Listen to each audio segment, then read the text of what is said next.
Here we are with the final English Addict of May. Hello everyone, welcome. Welcome to a damp England today. Everything is a little wet, soggy. Ooh, I like that word, soggy. If something is soggy, it means it has lots of water on it or lots of water has soaked into it. The thing in question has become soggy. Here we go again. Yes, welcome once more. It is English Addict coming to you live from the birthplace of the English language, which just happens to be... Do you know where this live stream is coming from?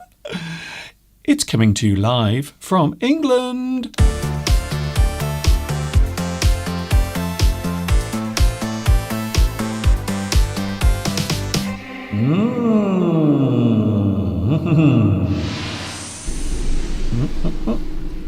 Here we go again. Yes, we are back once more.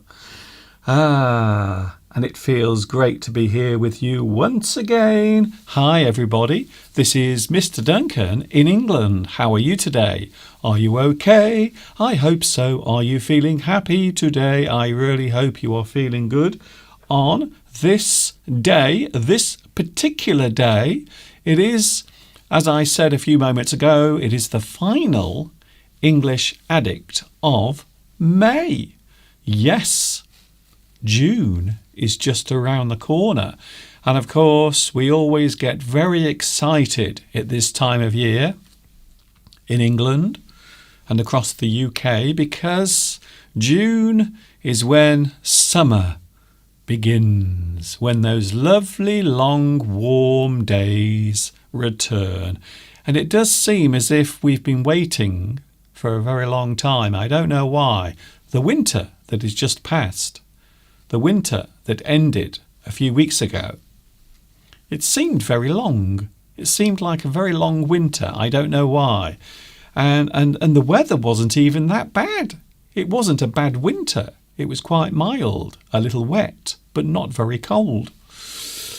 But here we are on the verge of June arriving. In fact, it will be with us on Wednesday, as I will be on Wednesday. Enough of that. For now, we will get on with today's live stream. My name is Mr. Duncan, and I talk about the English language. You might say that I am one of those up there. I am an English addict, and I do like English. I have to be honest with you. Sometimes when I wake up in the morning, all I can think about is the English language. And when I come downstairs and I see Mr. Steve in the kitchen making his porridge, I can't resist using English. I say, "Good morning, Mr. Steve. What have you got there?" And he says, in reply, "Mind your own business." It's not very nice. Not a very nice way to start today. Anyway, here we go. Yes, it is English Addict, and now you know who I am and why we are here. We have made it all the way to the end of another weekend. Yes, it's Sunday. Welcome, everyone.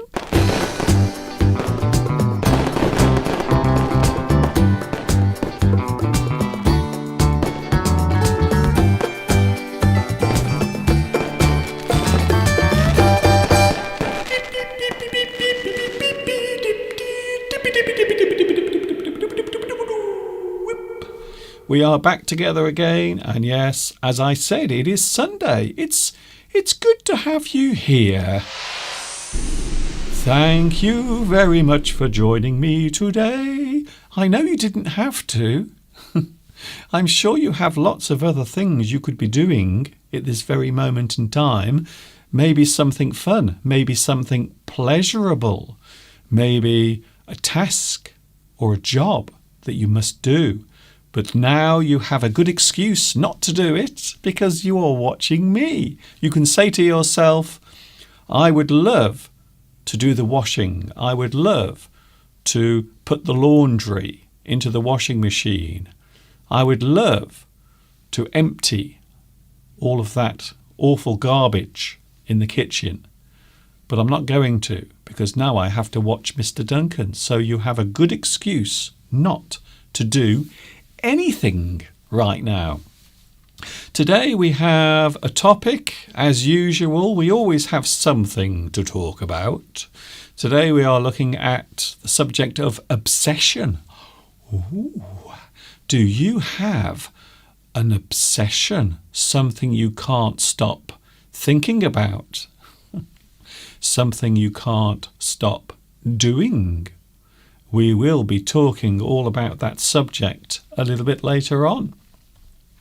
Also, we have our new feature, What is Cooking?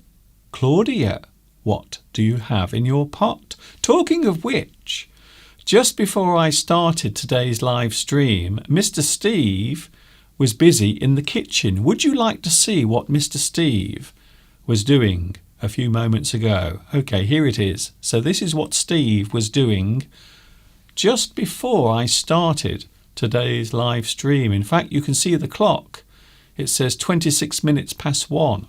So around about half an hour before I started my live stream, Mr. Steve was busy in the kitchen preparing today's meal. He is making a super duper casserole in our wonderful slow cooker. And there, I think Mr. Steve is now going to fry some onions and celery. To be honest with you, I don't like celery, but I don't want to tell Mr. Steve. So there, the little white thing you can see there, it looks like a large pot. That is what Mr. Steve is going to cook the casserole in. And it's a great thing. I can't tell you how much we love this machine. You can just put all of the food into the slow cooker and then leave it. And then it cooks on its own. And you can leave it there all day. And then at the end of it, you have a lovely meal. There you can see my hand making a guest appearance. So there it is, the slow cooker and Mr. Steve slowly frying the onions and celery. I'm sure Steve will be talking all about that later on when he joins us in around about 15 minutes from now. Steve will be with us, and of course we are looking at what you are cooking as well. If you have a lovely meal coming up, we will have our new feature later on, so not yet. But if you are cooking something, I look forward to finding out what you have in your pot later on today's live stream. Yes, I am with you for 2 hours every Sunday, 2 hours on Sunday. And of course, I am with you on Wednesday as well. So you can always catch me on Wednesday during the week for those who can't join me on Sunday. And of course, we have the live chat. Oh, hello to the live chat, because without you, there would be no me. I wouldn't be here. It would just be a blank screen. Some people say that a blank screen would be more entertaining than me. That's not very nice. So who is first on today's live stream? Oh, on the live chat, the champion once again holding his title. Once more. Congratulations, Vitas. Guess what? You are first once again on the live chat.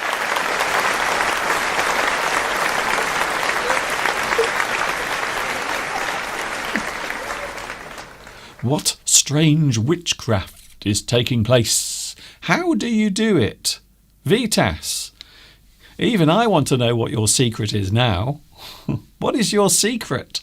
How do you keep appearing on my live stream at the top of the list of the live chat? How do you do it? What is your secret?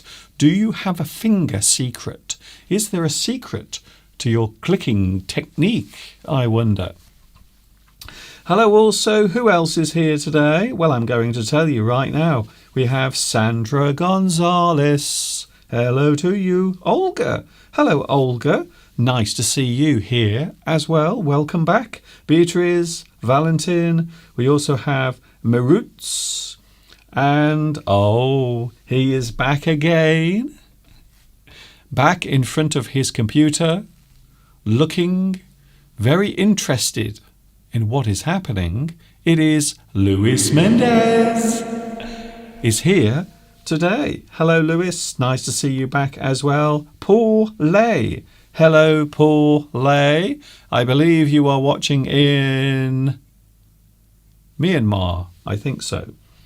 Hello also to Zudzika. We also have Nelly. Hello, Nelly. Nice to see you here. I will give you my friendly salute. That is my new feature, by the way. I call it Mr. Duncan's Friendly Salute. I hope you enjoyed that. Hello also, Fernando. Fernando, like the ABBA song. Did you see ABBA last week? It wasn't the real ABBA. It was the hologram, virtual ABBA. And apparently they're saying now that this could be the new thing.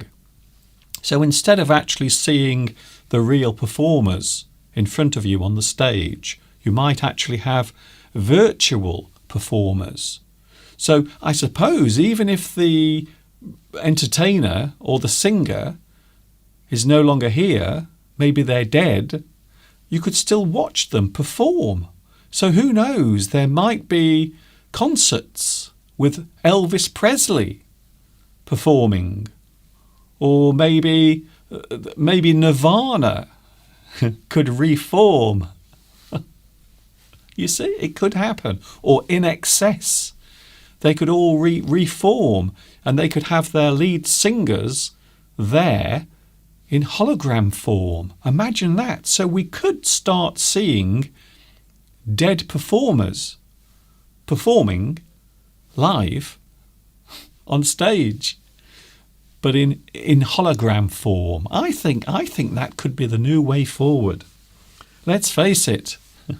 When you look at some of the things that are around now, some of the performers, some of the so-called talent that is around, let's face it, I think it would be nice to dig up some of those old dead performers and see them again live, even if it's just in the form of a hologram. But I think it would be good fun.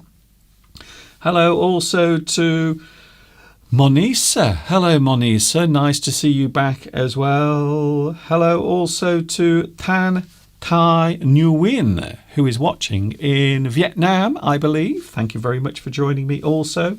Mr. Steve will be here. By the way, can I just tell you something? Steve, this week, has made a certain step in a certain direction to change his life. I'm not sure if he wants to talk about it, but Steve, this week, has done something that will change his life forever. That's all I'm saying. I don't know if Steve wants to talk about it. If he does, fine. If he doesn't want to talk about it, then no problem. We also have Beatrice. Hello, Beatrice. Hello also to Monisa. Nice to see you back here. Mosen. Hello, Mosen. Also joining us today on the live chat. Very nice to see you also. Rosa. Claudia. Hello, Claudia. Don't forget, Claudia, we will be asking what is cooking in your pot a little bit later on when Mr. Steve joins us. By the way, I'm sure you have heard all about what is happening next weekend here in the UK. Across the UK, lots of people will be celebrating. Some people won't be celebrating. Perhaps that includes me, I'm not sure. But next weekend, it is the special celebration for Queen Elizabeth, Queen Elizabeth II. Not the first. That was a long time ago, the first one. This is Queen Elizabeth II. 70 years, 70, sitting on the throne. She's been sitting on that throne for so long, her bottom has gone numb. So next weekend, yes, here in the UK, we are celebrating the 70th anniversary of the Queen. The first time she ever put her bottom onto her throne. It is the Jubilee celebrations, and they are not taking place over one day, not 2 days, not even 3 days. We have a whole 4 days of Jubilee celebrations coming up next weekend. And here in Much Wenlock, yes, we are getting ready for it as well.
There it is. The celebrations are, well, being prepared at the moment. Was that Mr. Steve then?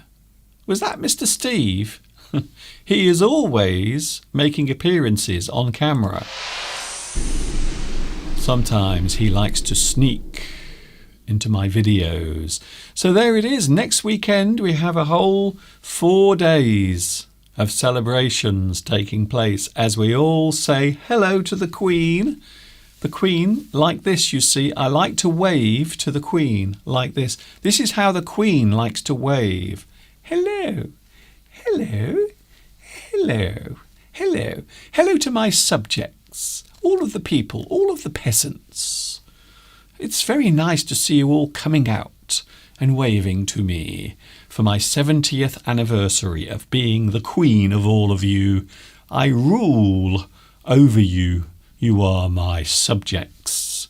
We have a good subject coming today, by the way. We are looking at obsession, becoming obsessed with things. Do you ever have some sort of obsession? An obsession, something you can't stop doing or something you can't stop thinking about. An obsession is something that can become a small part of your life. But unfortunately, if you allow it to become too much or too big a part of your life, then you might find that that obsession becomes more and more part of everything you do. So it is a bad thing. Obsession can be a bad thing. Of course, you can have a good obsession as well. So you might be obsessed about learning a certain subject. Maybe you are keen to learn English, so you can become obsessed with the English language. But of course, obsessions can sometimes be bad things as well. You might be too obsessed with something. The thing you are crazy about, the thing that you love doing, or the thing you love looking at, can take over your whole life. So you do have to be careful when we are talking about obsessions. An obsession is something that you can't stop doing, something you can't stop thinking about. You can have a small obsession, or you can have a big obsession with something you can't stop thinking about.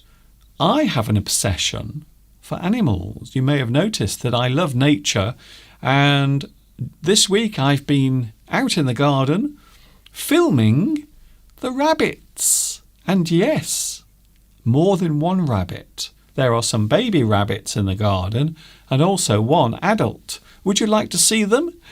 OK, let's do it now.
And there it was.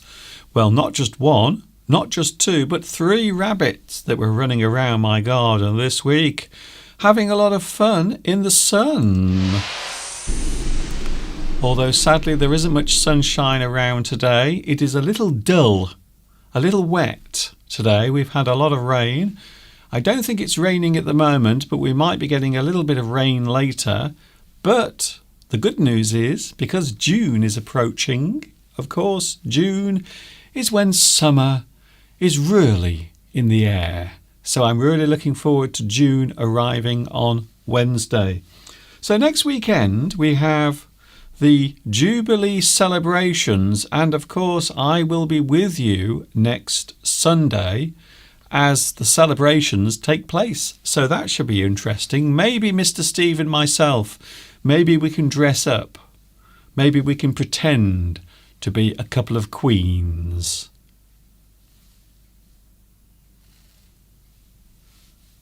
What do you mean?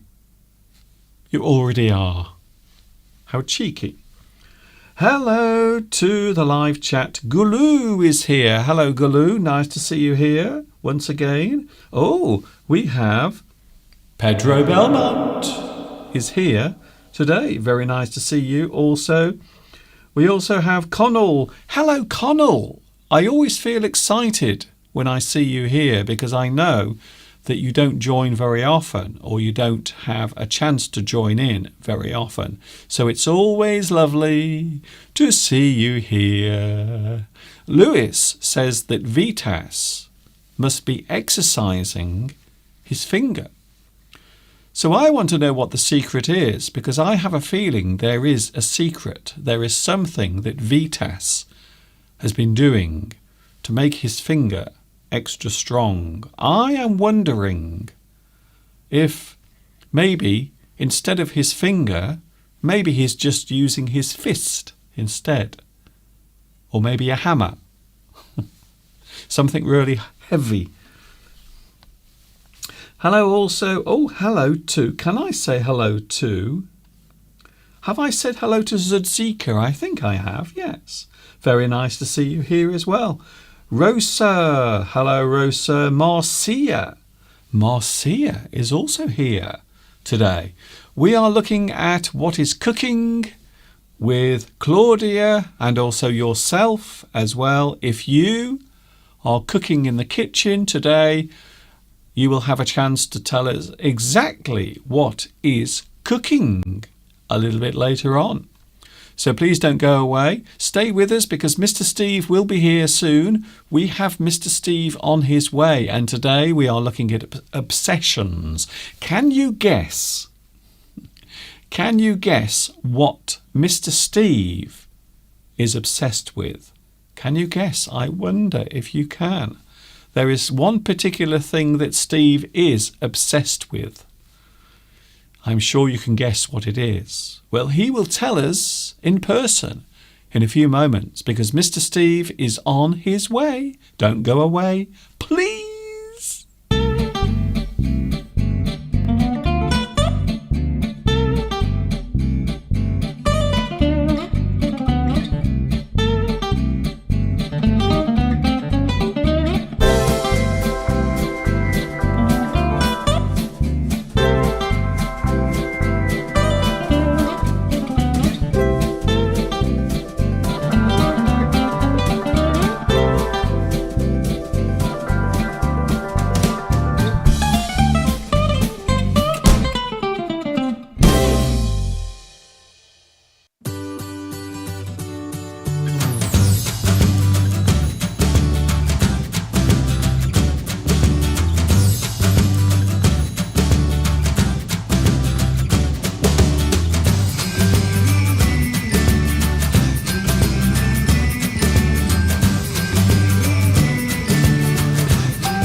And there I was in the snow. You will be pleased to hear that there is no snow today, although there is a lot of rain. It is a very wet one, to be honest.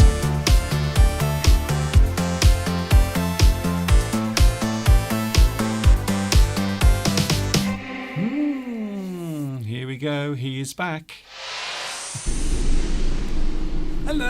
Hello everyone. Hello Mr. Duncan. Hello Mr. Steve. Even though I've already said hello to you today. Yes, you did. I just like to pretend when we come on that we've just met in the morning, but obviously we haven't. Okay. That's a good start. Well, Mr. Duncan, I've been very busy. I've been cooking. Yes, we know. And, oh really? Well, we have our special feature, What's Cooking, Claudia. But of course, Mr. Steve has been busy.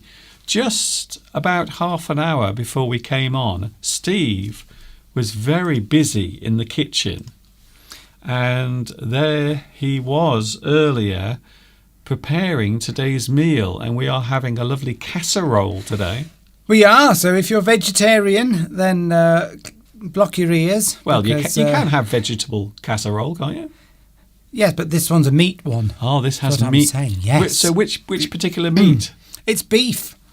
We're having a beef casserole today. So I was following the recipe there that I printed out on the internet. I'm frying the onions and some celery very lightly. I did mention earlier that I'm not a big fan of celery. However, when it's cooked, I always think that celery is much better when it's cooked.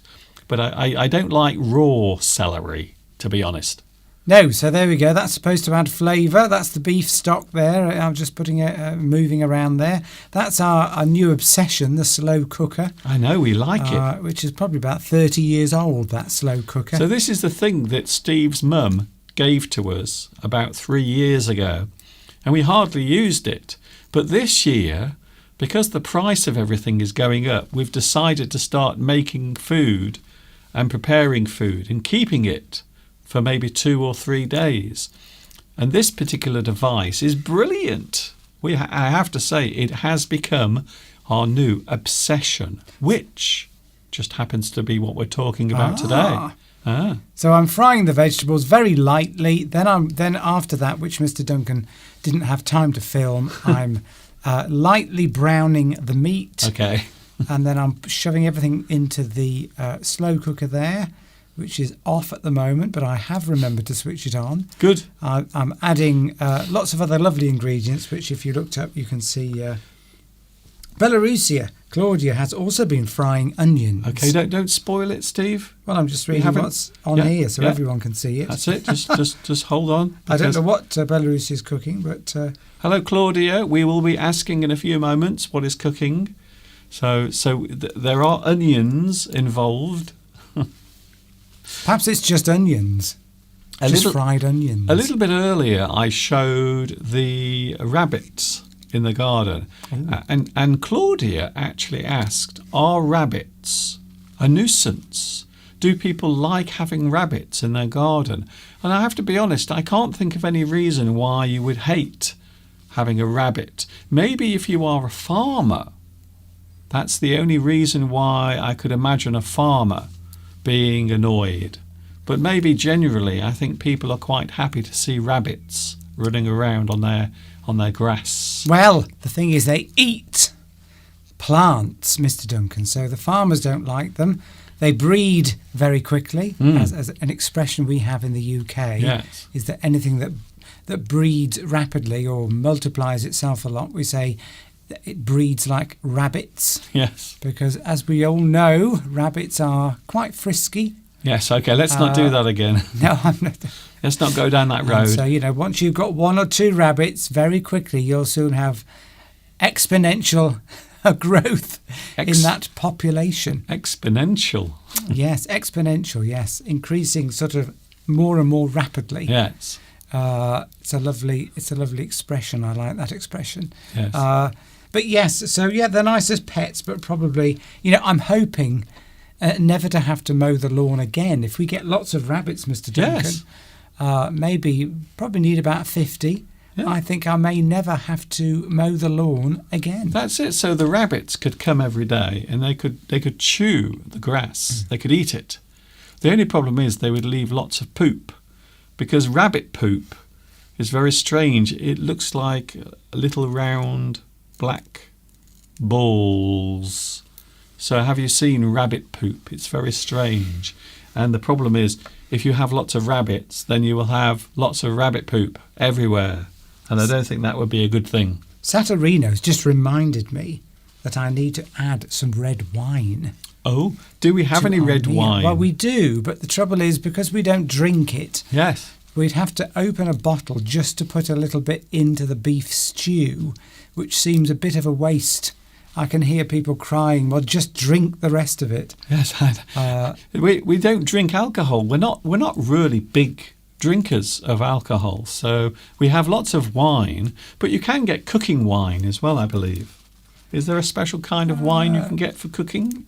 Maybe poor quality wine, but I might add, I've got some grape juice, so I might just add a little bit of that. So it's hasn't got the alcohol, but it's got, it's close, isn't it? Yes, it's near. It's close. It's red. Maybe if I add some red grape juice, which I like to drink, plus maybe a little bit of vinegar, and that'll be very close to the wine. Sounds good. I think. Yes, so we'll try that. Yes, rabbits like carrots. Well, we've got some carrots left over, so maybe we can give them to them later. Yes, hello, Pedro. Yes, All I'm going to say to you is I can't join your group because I've only got one phone and it's a work phone, and they're a bit funny about me joining groups that aren't connected with the company. But let's see what we can do. I'll work on it. Okay. There might be a way around it, but I haven't figured it out yet. Now, next weekend is a big weekend for us living here as subjects of the British royal family. As we celebrate, we are going to celebrate the Queen of England sitting on her bum, on her big golden throne for 70 years. That's a long time, by the way, to be sitting somewhere. And so next weekend we don't just have one day, we have 4 days. They're even giving us a holiday as well. So are you having days off? Yes, they're giving everybody 2 work days off next Thursday and Friday in the UK. But the celebrations, I believe, go on for 4 days. So it's Thursday, Friday, Saturday and Sunday. Yes, and we are, of course, with you next Sunday. So we might be joining in somehow. I'm not sure how. Maybe we will have... Well, we've been invited, haven't we? Invited where? Out to the Queen's Palace. Oh, okay. Well, I have. No, we haven't really. We have enough. We have enough queens around here already. Well, yes. I mean, it's nice to celebrate these things. You know, we all love our Queen. Well, most of us do in the UK. Obviously, there are people who are anti-royalist. Yeah, I wouldn't say they're anti. Well, some people are, aren't they? Yes, but they're not anti. They're not sort of burning down Buckingham Palace. But they are sort of hoping maybe in the future there will be a more fair or a fairer way of well, first of all, a lot of tax goes towards keeping the Queen on her golden throne. So I think that is the thing that a lot of people get quite annoyed by. But here in Much Wenlock, Steve, you won't find many people who you won't find many non-royalists in Much Wenlock. Here in Much Wenlock, we have been preparing for the celebrations next weekend, and we have really gone to a lot of trouble here in Much Wenlock. Oh yes, it looks amazing. Everything is very colourful. Would you like to have a look? Here it is.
Who was that man at the end there? That was a Queen. Was that Mr. Steve? Yes, we didn't have the real Queen, but we did have one Queen. I mean Mr. Steve, of course. Here we are, we're back. So next weekend, it is a royal celebration here. And I think also there are lots of people making plans for next week. And they're doing other things, so they don't actually want to see any of it. So a lot of people are actually making plans, Steve, to go away, maybe into the countryside or to visit another place. Maybe another country. Or maybe another country or another planet. Yes, yes. I mean, we're not anti, but I think the thing is. I think 4 days is a bit much. Well, I know it's 70 years and it's very special, but I think 4 days is a bit over the top. I think it's more special to the Queen because really she's been living in a lovely golden palace for 70 years. It's very nice. Well, she's been working hard, Mr. She has Duncan. been working hard, yes. Very hard work. Well, their lives are very, very sort of, it's not an easy life. No, it is not. Especially when your son is being chased for various crimes. I don't think I would like to be a member of the royal family, always in the public eye. Must be very difficult to live like that. Still, it could be worse. You could be Prince Harry. You're born into it, aren't you? You can't choose your parents, as far as we know. Some people might think that we can, and there's one school of thought that we choose our parents. What? I know that there is a thought process or a belief that we choose our parents. But anyway, that's probably rubbish. Hello, David Icke, if you're watching. But you can't, let's assume you can't choose your parents. So if you happen to be born into the royal family, then you can't do much about it, can you? What are you going to do? Are you going to say, I'm going to be a commoner? Well, that's what's happened. Prince Harry's done that. Well, it has happened. He doesn't want to be part of it. He doesn't want to be part of the firm. Yeah, but he still wants all the benefits that go with having that sort of royal connection, which isn't quite the same thing. So if you become a commoner is somebody who is anyone that's not in the royal family. I prefer peasant. We are peasants. Mr. Steve and myself, we are just peasants. We are subjects to the royalty that oversees everything. Although in the past the royal family were a little bit more they were more harsh. I will be honest with you, if they didn't like someone, they used to chop their heads off. So at least that stopped. We're not doing that anymore. Of course, many countries, like one very close to us, the French got rid of their royal family some time ago, and and they're a republic, and some people want us to be one, but I can't see that happening unless somebody makes a very big mistake. Yeah, but there's no chance of us chopping the Queen's head off. I don't think that's going to happen. Definitely not, but they might. Anyway, right, yes, so it's all, yes, we'll have lots to report next Sunday. Yes, lots of things. Well, I'm not sure what we're going to report. The Queen will be waving to all of the peasants who have been lining up in the street to wave at the richest woman in the world. I personally can't wait, as a lot of people now are trying to actually find money to pay for food, to put on their tables, to feed their children and to heat their houses. But it's great. I think it's great that we should all stand around and wave to a multi-millionaire whilst we are all trying our best to actually survive another day. No, it's great. Yes, Marcia, it is to a lot of people, it's going to be an important time. Of course, things aren't what they used to be, because we were reminiscing yesterday, looking back into the past, usually in a pleasant way, or recalling pleasant events. Normally, if you reminisce, don't you? And we were recalling events where, when there were jubilees when we were children, there used to be sort of mass street parties. Celebrations would take place during the jubilees. So when it was sort of, when we were growing up, when would it have been, the 25th or something like that? I seem to remember the 25th jubilee, whenever that was. And there were street parties everywhere. That was in the 80s, wasn't it? The Silver Jubilee took place in 1977. There we go, yes. And there were lots of street parties. So that was the Queen's Silver Jubilee. So next weekend it is the Platinum Jubilee. So the Queen of England will be celebrated next week. And yes, way back in 1977, we had lots of street parties. We had one where I lived. My father actually did all the catering, all of the cooking for the street party that we had. So we had a street party especially for the Queen's Silver Jubilee way back in 1977. Oh, Zuzika, it's hello, Zuzika. It's peasants. Peasants, not pheasants. Although both of them get shot from time to time. Yes, just take the H out and you'll be quite close to that. So yeah, not sort of large feathered birds. No. Peasants are sort of commoners. They're people that are poor, and anyone who's not the queen, basically. The hoi polloi. Yes. Peasants. You peasants down there. The ordinary folk. Proletariat. Ordinary people. Plebs. Yes. The riffraff. There's lots of words, by the way, for people who just are servants of the royal family. And, of course, we are, because we all have to pay for it. It comes out of our tax. So part of our money that we earn, and let's face it, we don't earn much, goes to the Queen so she can have some new golden bath taps. I don't think it's quite like that, Mr. Duncan. It being a little disingenuous. I don't know. You always say that, but that word is not right. You use the wrong word. I'm not being disingenuous. That Critical. Means, yes, critical. I don't think she sort of is flicking through catalogues of golden bath taps. I think she and is. deciding which ones to get. She's got about 120 rooms. Do you think she goes onto Amazon and looks up solid gold bath taps? Yeah. We ought to look if they're on there. You could probably get gold-plated ones. I think she probably goes to IKEA. Probably. I think so. I think she's quite down to earth, really, the Queen. Really? Yes, I What? think she's. Yes, I mean, she was born into that. The Queen her of England duty. the Queen of England is down to earth. I think she's fairly.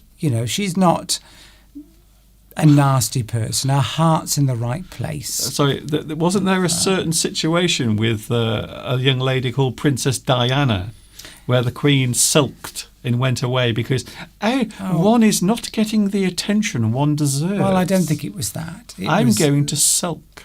She wasn't sulking. And then she had was, to come out, and she had to lose face in front of the nation. So I don't think that we haven't happened. forgotten. God, you have. Well, you have to. But at the time, you see, the Queen wouldn't normally have reacted in a way that the public wanted her to do. She hadn't sort of, the public wanted this great outpouring of grief. The thing I just said. But the Queen didn't traditionally. She wouldn't do that. But then, of course, she did eventually. So it wasn't because she didn't. I don't know. Anyway. It's a royal tradition not to care. Okay. No, it's not that. It's all to do with protocols and how people behave based on sort of centuries of protocols. Okay. And Well, they things used to like chop that. people's heads off. Shall we bring that back?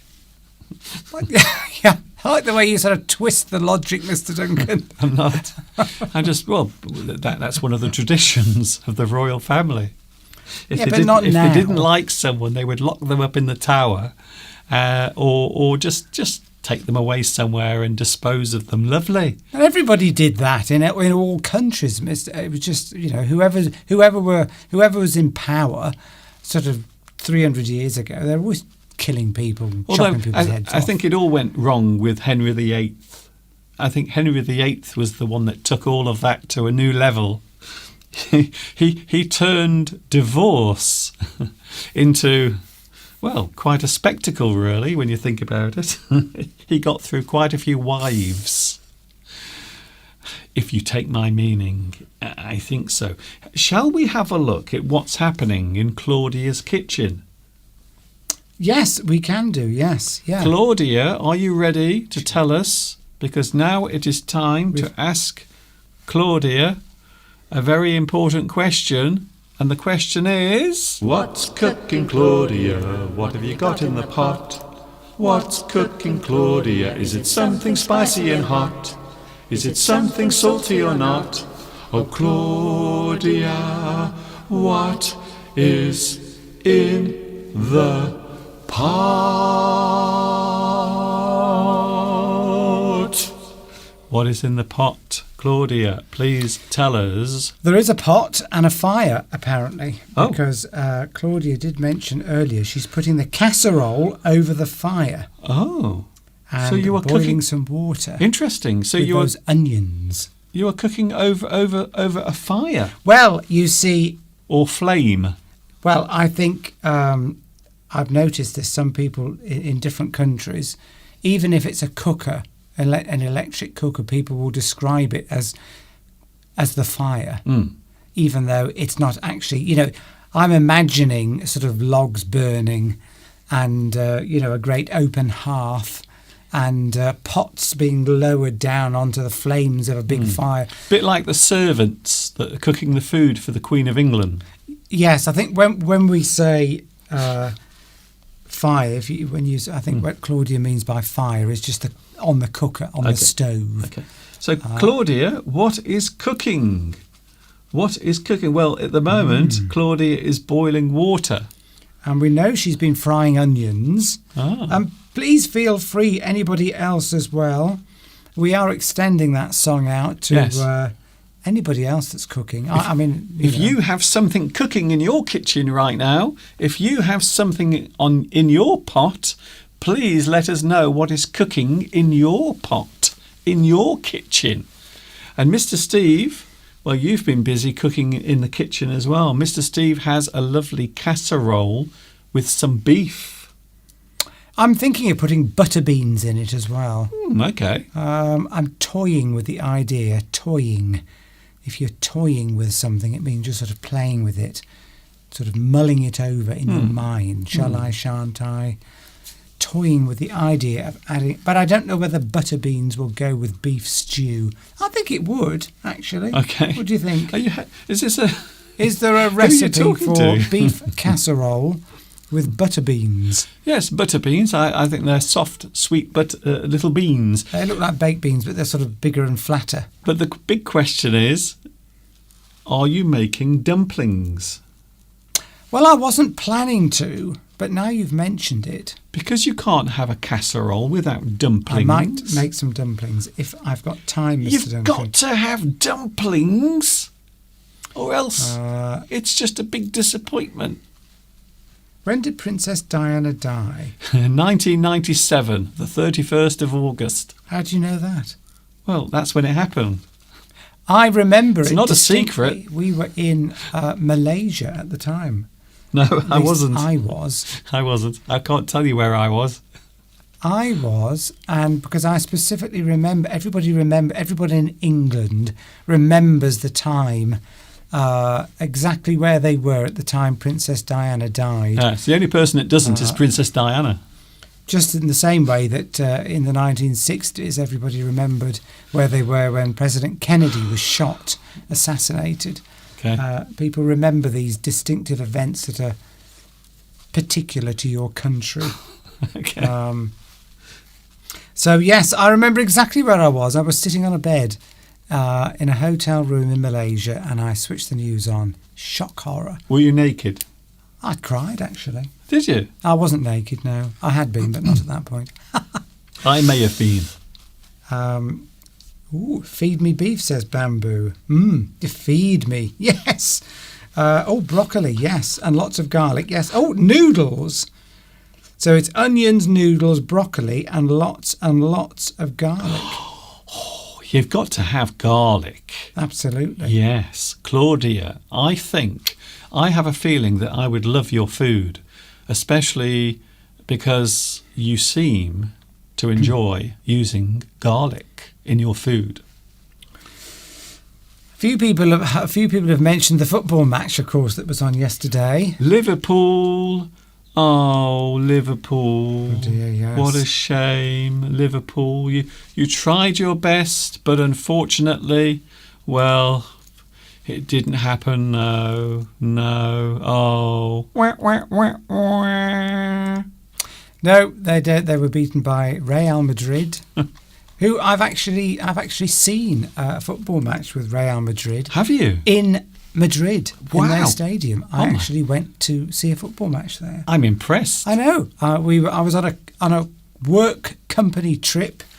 I'd done very well with my sales that year, and a few of us had a trip to Madrid. You must have really enjoyed watching a football match. And it was it was nice to go there because it's not something I would normally do. All I remember is Madrid was a very clean, incredibly clean city. And we went into the football match, and it was because on the outside of the stadium there's people selling food and all sorts of things. You know why it's so clean? No. Because on the pitch they have a sweeper.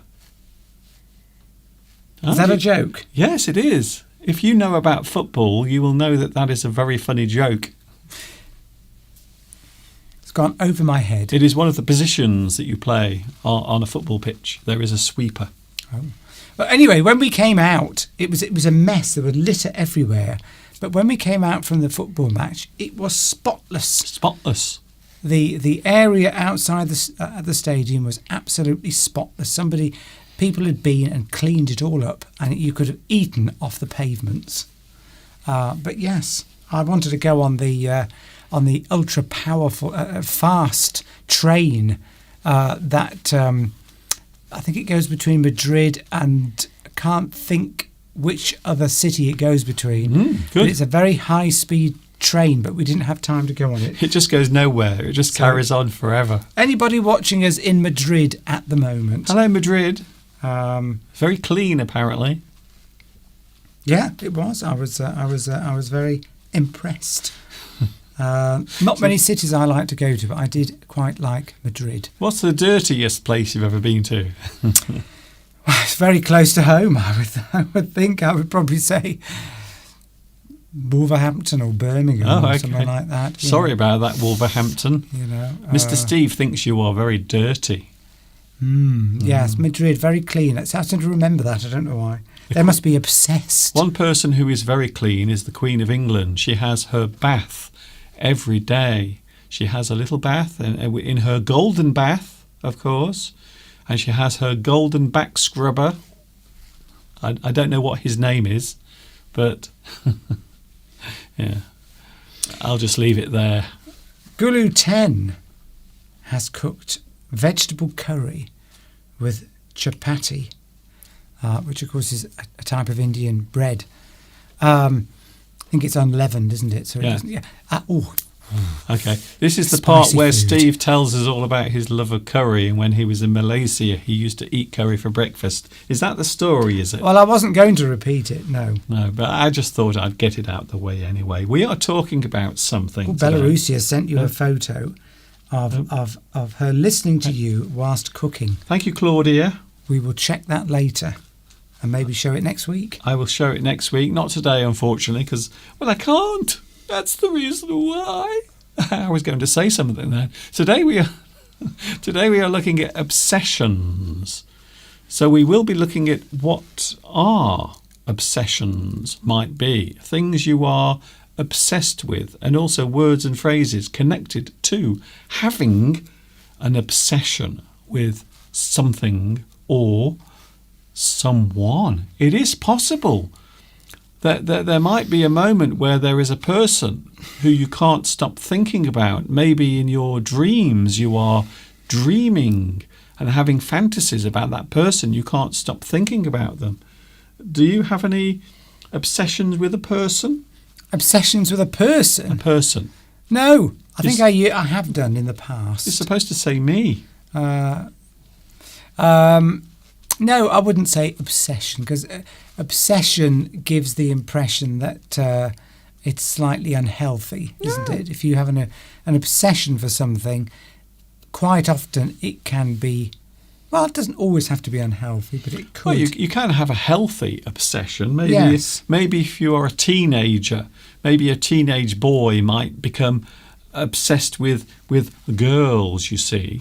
And so you might say that is a healthy obsession, because it's just he's curious to find out, you see. He's curious. So, and vice versa. A girl might also have a healthy obsession with boys. She might just want to find out what's it all about, you see. So it can happen. I think you can have a healthy obsession, but of course it is possible to also have the opposite, an unhealthy obsession. We'll look at that later on. Yes, maybe you might become a stalker if you had an unhealthy obsession on a particular individual. You might stalk them, follow them everywhere, just like you would stalk the prey, an animal in the forest. Follow them all the time, never leave them alone. Yes. So you're not just following them on the internet, you are actually physically following them. You are pursuing them through the streets. You are finding out where they are and finding out what they are doing. Quite often famous females quite often become the object of a person's obsession. Although sometimes women can also be obsessed with men. Oh, yes. Sylvia's asked an interesting question. It's strange what impression that people often have. Just as when we think about a foreign country, you often have these sort of stereotypes, sort of things that the media have told you or friends or family have told you that certain people in certain countries, this is what they're like. The word is preconception. That's right. So Sylvia asks an interesting question. Is it true that in Europe people rarely take a shower? Well, yes, I presume what you're saying there is that you've got the. I'm hoping you're not thinking that nobody ever washes in Europe. I think you probably think that maybe people have a bath instead. Well, certainly when I grew up in the sort of 60s and 70s, that's what most people did. They had a bath, but showers now are what most people do. I remember my father getting very obsessed. I thought you were going to say you saw your father in the shower. Oh, thank goodness no. Oh dear. He installed a shower in our bathroom when I was about sort of 11. So that would have been around 1970. What was it? A bucket with holes in it? That would have been around 1972, something like that. So showers were becoming very popular then, and in fact, a lot of houses now, they don't even have a bath at all. They get rid of the bath and just have a shower, don't they? Yes, a shower room. So one of my favourite features in a house, we don't have one here where we live, is a wet room. That's my dream, to have a wet room. So maybe one day when we finally move to our palace, when the Queen allows us to come and stay with her at Buckingham Palace, I hope she has a wet room, and that is a room that you can just use as a shower. You can get wet, you can run water, and it all flows away. So I love wet rooms. Very continental, by the way. Yes, also quite high maintenance because you can't have water sloshing around everywhere for long. You'll get mould. Yeah.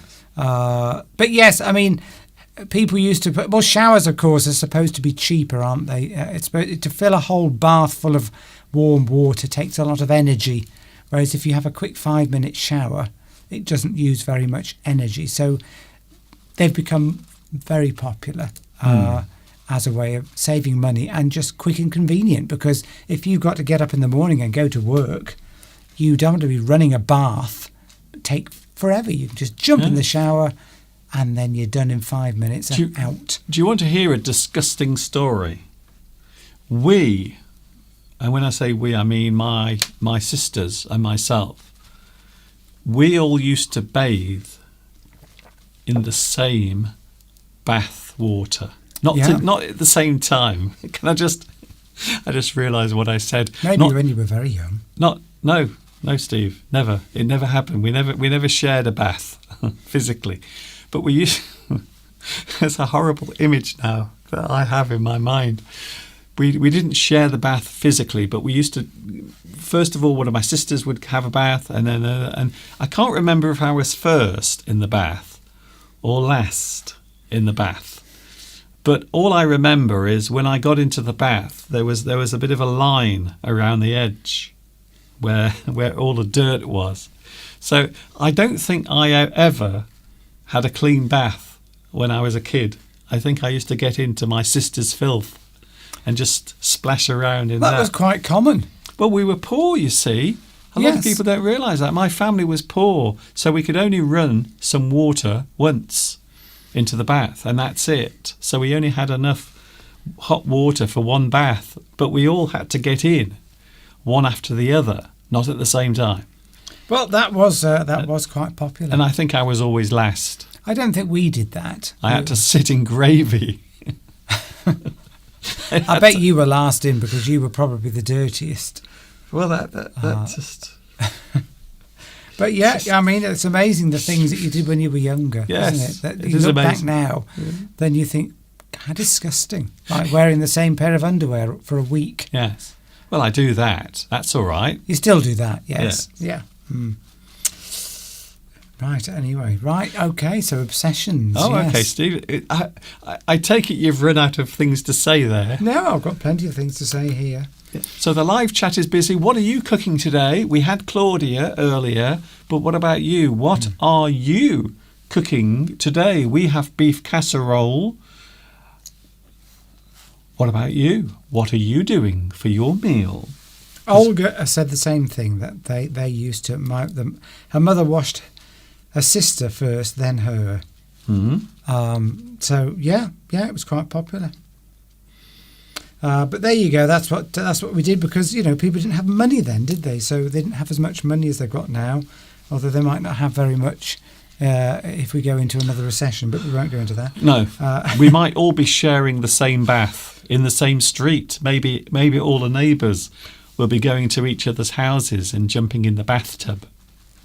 Well, I mean, you're going, no matter, even though lots of people have been in that bath, you're probably still going to come out cleaner than you went in. Even though, so it's probably still popular thing to do in many parts of the world. I can only take a bath in clean water that no one else has been in, especially, well, even swimming pools. I don't trust swimming pools. Oh, yes. I would never. A public swimming pool is probably the dirtiest, filthiest place that you can imagine, because especially if there are kids in there, if there are kids nearby, I can guarantee 100% that at least one of them has taken a pee in the pool.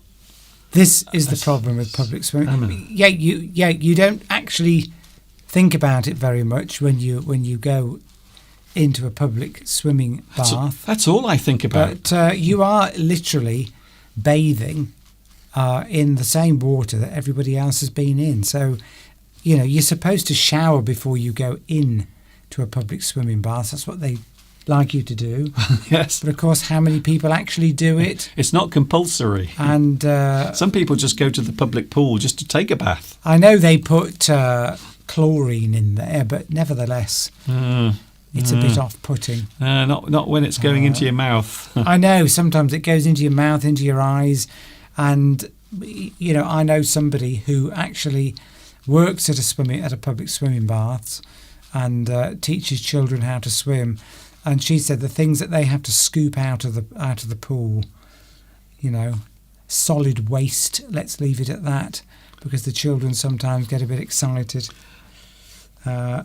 No way are kids taking poops in the pool. They do, apparently they do, and so do adults. I can't believe it. Yes, but anyway, it's a large volume of water, and there's chlorine. But nevertheless, I don't like the thought that you are probably ingesting other people's bodily fluids and not when it's poop. No, I know. I mean, there is I do draw the line. The other thing is, I mean, I used to go to swimming baths quite a lot. It's you're going to pick up athlete's foot. Okay, you're going to get verrucas. I stopped going because I was sick to death of getting verrucas that have to be treated, and then athlete's foot, which you have to put cream between your toes. This is great. For weeks to get rid of it, and I just got sick to death of it. I haven't been to a public pool for many years. Many. In fact, the last time I went to a swimming pool, I remember it was in China, when I was in China, and I went along there, and I went down one of those slides into the water. But what I didn't realise is, as I went down, my swimming costume at the back ripped.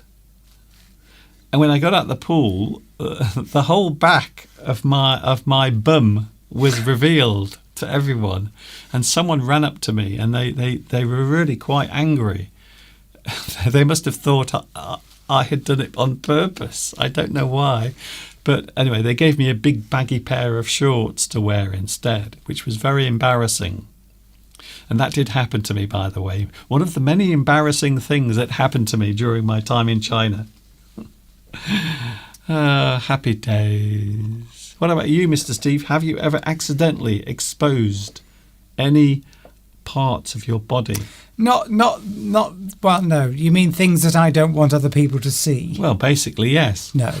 Okay. I've haven't had that embarrassment. I remember my first day at infant school. The boy sitting next to me pulled my shorts down in front of everyone.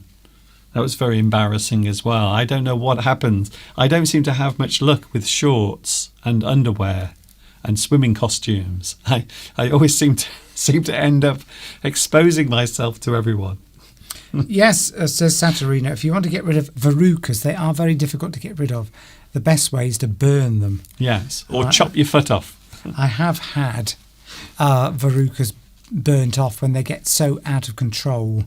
I have had a doctor do that, and it's the one way to definitely get rid of it. Also, another good reason not to go to public pools.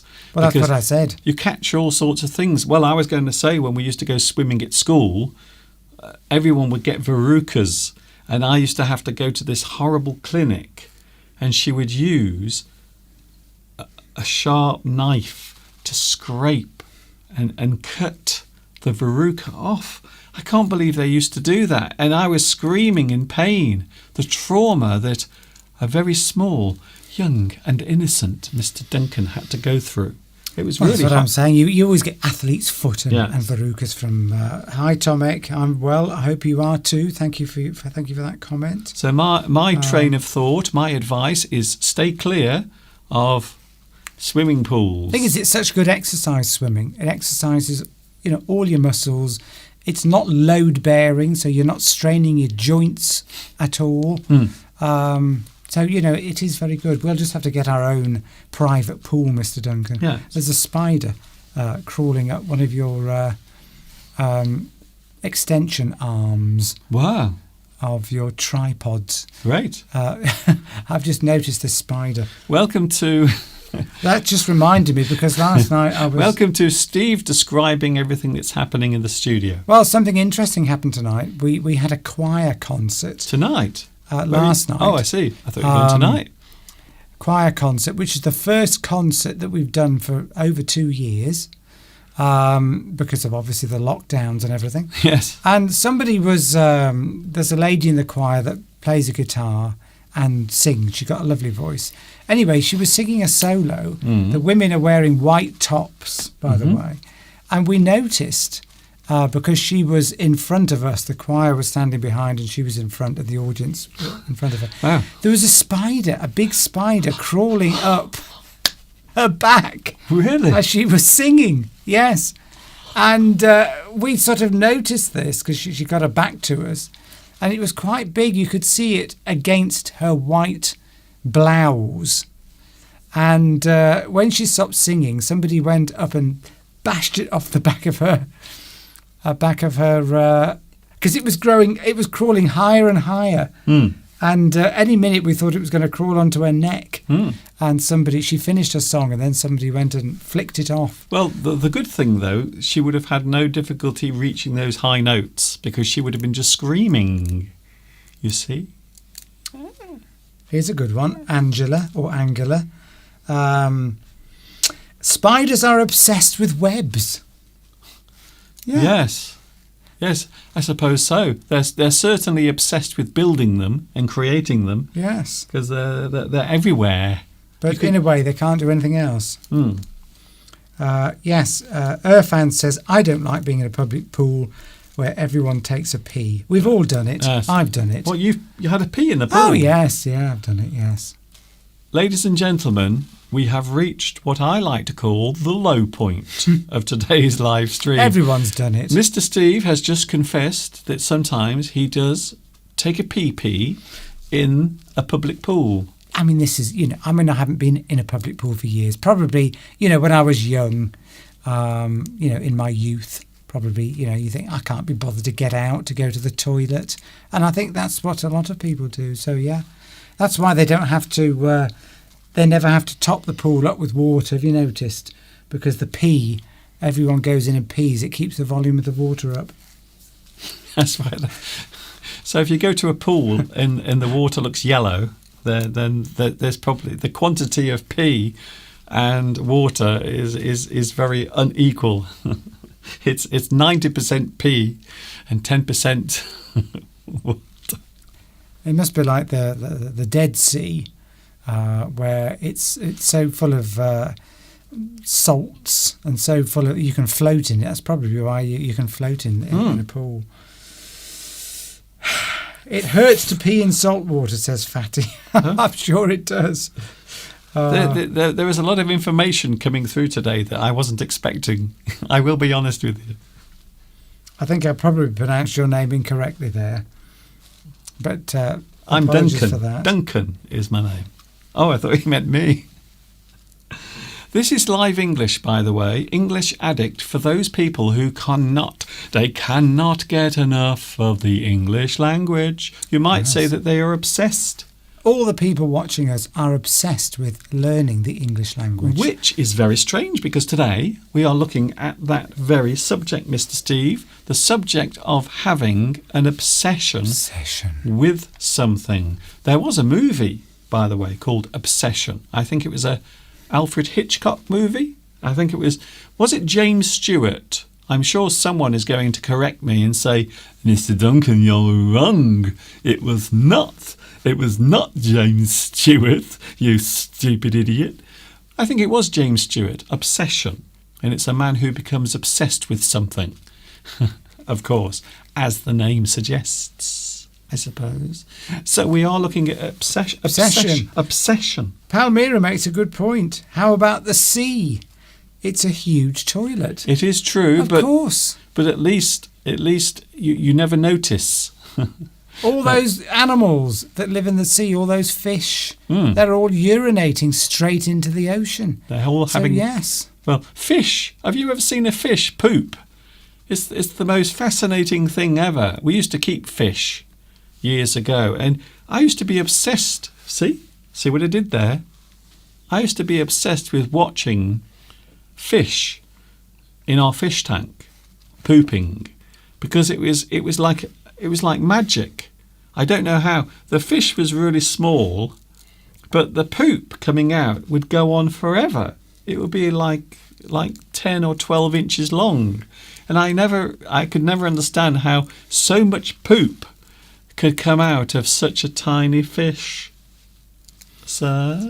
Vati says, do you say obsessed with or obsessed by? You can be obsessed with and by something. You can be fascinated by something. You can be fascinated with something. So you find often that people will change them around depending on whether it is active or passive. So my fascination with something or for something, or you are fascinated by it, that means the thing is attractive to you.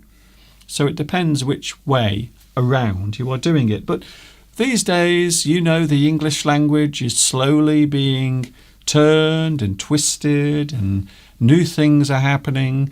So maybe a year from now, there'll be a new way of describing obsession. Normally, you're obsessed with something, aren't you? Yes. You're obsessed with something normally rather than by something. Because, yes, you can be fascinated by something, but to be obsessed by something is normally you'd say, I'm obsessed with. Yes, or you have an obsession for something. Yes. But fascination is more commonly both ways. So something can be fascinating to you, or you have a fascination for something. But obsession normally is just one way. Very nice. So that's what we're looking at today, Steve. Fascination. Talking of which, I have a fascination for the garden, because the garden is looking... Can I just say, Steve, how wonderful the garden is looking right now? I don't know why. As June approaches, everything's looking lovely, isn't it? Yeah, it is. It is looking lovely. Of course, that's years of hard work, Mr. Duncan. I'm finding I'm having to do less and less in the garden now. Look at that. Isn't that beautiful? Because once you've sort of maintained it up to a certain level, once you've sort of made all the changes that you want to make to the garden and done all the hard work. It's just maintenance from then on, which is... and I've tried to keep on top of the weeds this year, Mr. Duncan, and you have to do that from sort of March onwards, because if you don't get rid of them in March, they grow out of proportion, and then it takes you a lot longer to get rid of them. So you could say I've been a bit obsessed this year with getting rid of the weeds, so that it saves me that long, grueling task of spending hours having to go through a whole bed of plants to get rid of the weeds. So I've been getting rid of them when they've been very small and young. Okay. I thought a simple yes would have sufficed, but lovely, Steve. We are looking at obsession, and I have a feeling that Mr. Steve has some obsessions. I can think of at least 2, and that's what we're looking at today. That is our big subject today, obsession. And of course, we want to know what your obsessions are. Yes. Please tell us, even if you are a bit tired today, which some people have said they are. I always thought, Olga, I think it was Olga that said, I used to think that when you went to the pool, the public pool, if you had a pee, then the water would change colour. It would become dark blue, or it would be very noticeable to prevent people from doing it in the pool. But I'm not sure if that's true or not. I always thought that was something that a person made up to stop people from having a wee-wee in the swimming pool. Oh, one of us must have used the word suffice. And Tomix asked, what does that mean? To suffice is to shorten. You suffice something is to make something shorten. So when you shorten something, you suffice it. So maybe you want to explain something, but you don't want to use too many words. So you will suffice that thing. And a common expression you use is suffice to say is a common sort of sentence that you put in front of something. Yes. If you're trying to explain something in as fewer words as possible. That's it. Is that correct, Mr. Duncan? That's it, yes. Yes. You suffice, you shorten. That's it. You make something shorter. You are explaining something, but you don't want to use too many words. You don't want to tell somebody everything that happened. So, for example, you could say, I went to a party last night. Suffice to say, we had a nice time.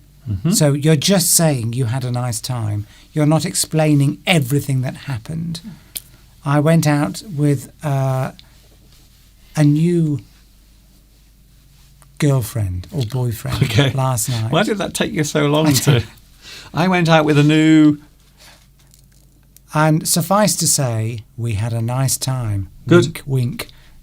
You're not telling all the details, just enough information to give the picture or the flavour of what sort of a thing you had or what sort of time you had. I wish you had sufficed that. You were going to say that. I wish you had sufficed the explanation of suffice. Yes, thank you. It's nice when people, if we use words, it's nice for people to point that out and we can explain it. So thanks for that. That's it. And if there are any that I use that I don't understand, I might ask you to explain them to me. Obsession, words and phrases, Steve.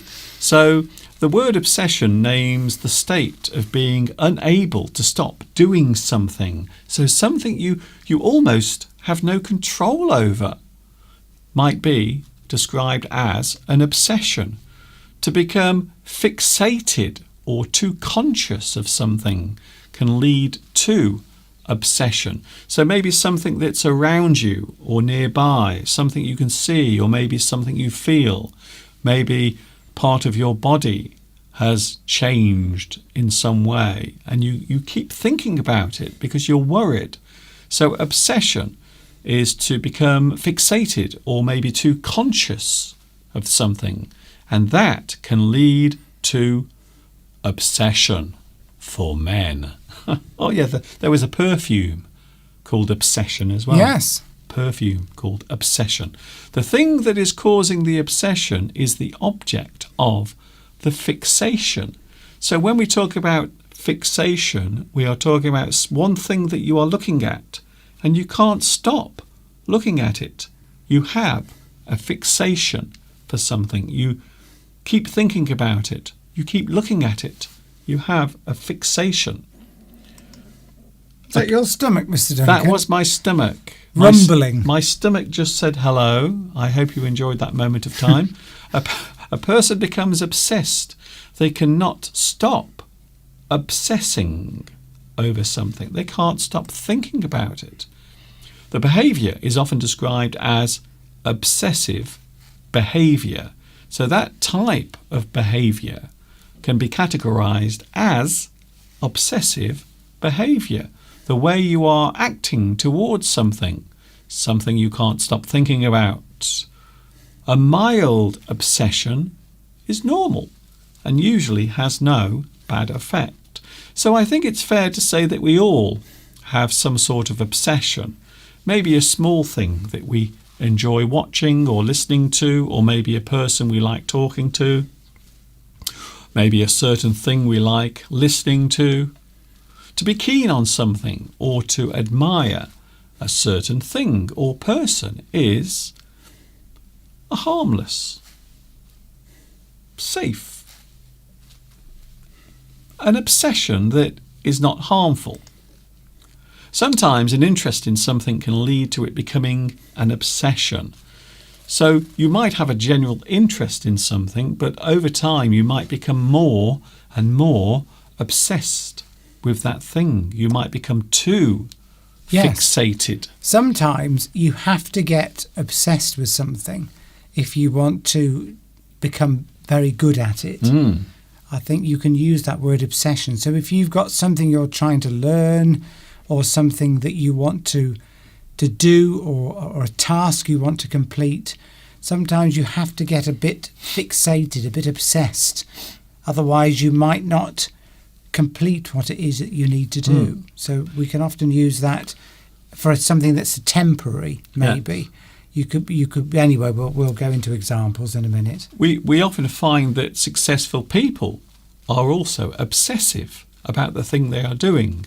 So you might wake up in the morning and you have a business that you want to create, or maybe a business that you want to run, and you want it to be successful. You have to be obsessed. So quite often obsession can lead to success. You can have success from being obsessed with the thing that you enjoy. The thing in question takes up more and more of an individual's time. So over time, you might become more and more fixated by that thing, or you are fixated with that thing. You can't stop thinking about it. We often refer to obsession as being healthy and unhealthy. So I suppose it's safe to say that an obsession that many people have might be described as healthy. So a general obsession that people have, maybe something they think about or they have to remember. I would say that making sure that you have enough food to eat might be an obsession. It is something that you need to do. Or I suppose another word is compulsion. So we have to eat, don't we, to survive. We have to drink water. So those things are things you have to remember to do. Although I think it's fair to say that they are normal things that you have to be concerned with and think about. An obsession that might put others at risk is often described as unhealthy. Or putting yourself at risk even as well. Yes. So something you can't stop doing, something you enjoy doing, or maybe something that might put you in danger, or as Steve said, your own personal risk. You're putting yourself at risk, or maybe other people at risk. Yes, Lewis makes it's an interesting point here, or mentions two words. What's the difference between obsess and addict? Well, I think probably an obsession can turn into an addiction, can't That's it, yes. So that's when it's becoming more serious. So you could have an obsession for sex, for example. You could be obsessed with it. and then you seek it everywhere, and then you can become a bit of an addict, can't you? You could then become what is described as a sex addict. You're just somebody who can't stop getting it. Okay, Steve. But so somebody who's got an addict. An addict is somebody who can't stop doing something like drugs, smoking, whatever it is. Why didn't you say drugs? Well, I'm saying those as well. I am saying those now. But you wouldn't start with an obsession for alcohol. You would just start drinking, and then you might become an addict. I mean, I don't think people. I think using the word obsession to describe someone who drinks a lot isn't the right word. Well, actually, I would disagree with you there. You might be obsessed with different types or certain types of alcohol, but you're not drinking too much of it. Yes, you could be obsessed with wine. Yes. Yes, Right, Mr. Duncan. A certain type of alcohol. And then your obsession becomes an addiction.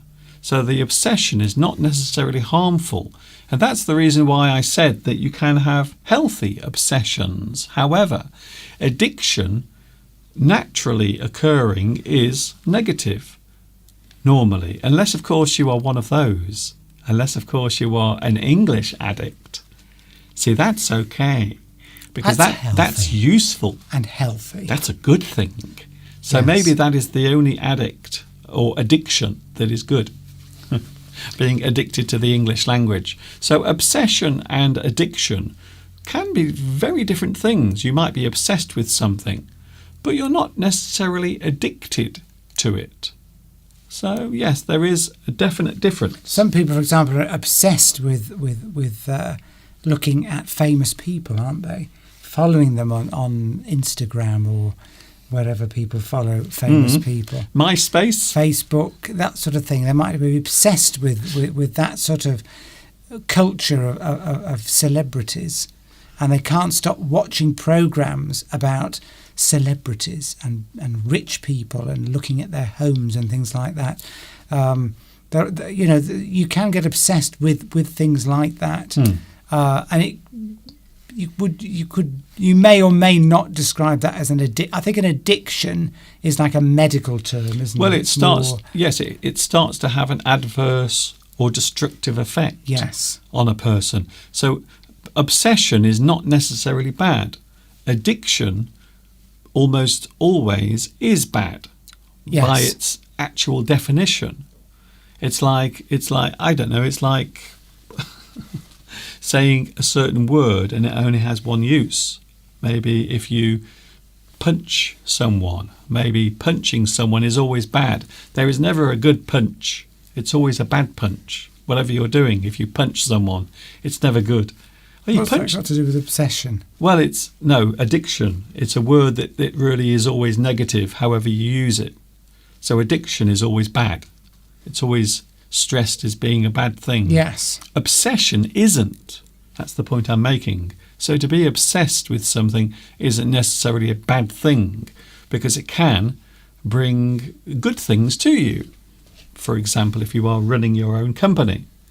So an obsession might put others at risk. Palmyra mentions obsessive-compulsive behaviour. Yes. Now, we're not experts on this kind of psychology, but that is obviously that's a medical term, isn't it?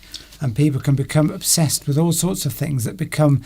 If something's compulsive, it means you can't stop doing it. Yes. And like washing your hands, says Claudia Belarusio. Well, that means everyone. Everyone is OCD with that one, because all we've been doing for the past 2 years is washing our hands, all of us. Yes, but some people, let's discount what's been happening with the pandemic.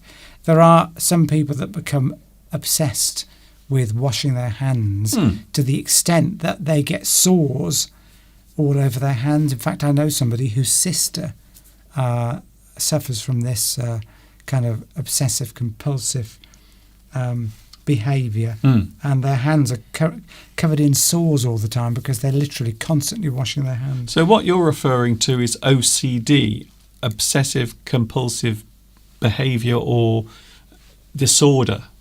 And that's when a person cannot control those compulsions or the obsession. They can't stop themselves. Eating is one. A lot of people, I would say a very large number of people suffer from eating compulsion. They can't stop.